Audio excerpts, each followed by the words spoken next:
भाजपा जब विपक्ष में थी तो दावा करती थी कि हिंदुस्तान में बीफ एक्सपोर्ट तेजी से बढ़ रहा है और जैसे ही भाजपा सरकार में आएगी तो हिंदुस्तान से बीफ का नामो निशान मिट जाएगा। लेकिन हुआ ये कि भाजपा आई, मोदी जी प्रधानमंत्री बने और 3 साल में मिनिस्ट्री ऑफ कॉमर्स के डेटा के मुताबिक भारत सरकार ने 17.40 बिलियन पैसा बीफ के एक्सपोर्ट से कमाया।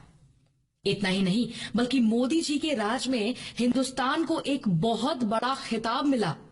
वो ये कि पहली दफा आज हिंदुस्तान वर्ल्ड का टॉप मोस्ट बीफ एक्सपोर्टर है।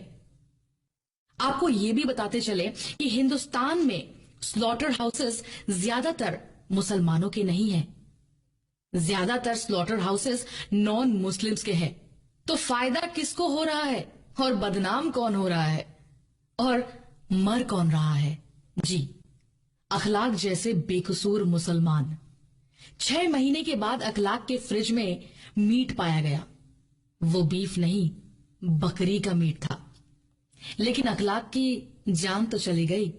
तो ये सब माहौल दहशत और गौरक्षकों के द्वारा इसलिए की जा रही है ताकि सरकार और बीजेपी के समर्थक बीफ एक्सपोर्टर उन पे कोई उंगली ना उठाए और मुसलमान बदनाम होता रहे।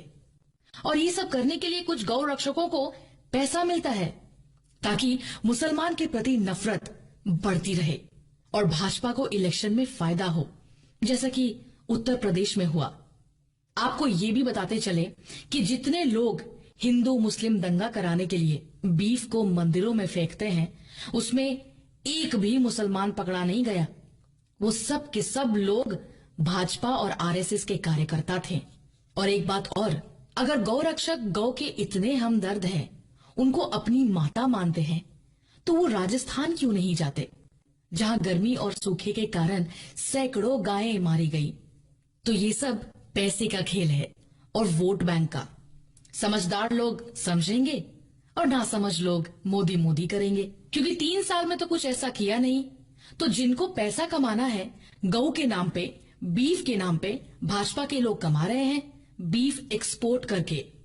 और मुसलमान जो है और बाकी के दलित लोग जो है, जो बीफ के नाम पर मर रहे हैं और मरेंगे ही, क्योंकि ये प्री प्लान्ड एजेंडा है बीजेपी का। तो ये 3 साल ये इसमें इसी बात में बीत गए।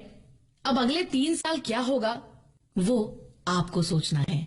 इस देश को बदलना है और इस चीज को मानना है कि ये सब पैसे का खेल है, सब बिजनेस है। और जो गरीब है वो सड़कों पर है, किसान मर रहे हैं, गरीब मर रहे हैं।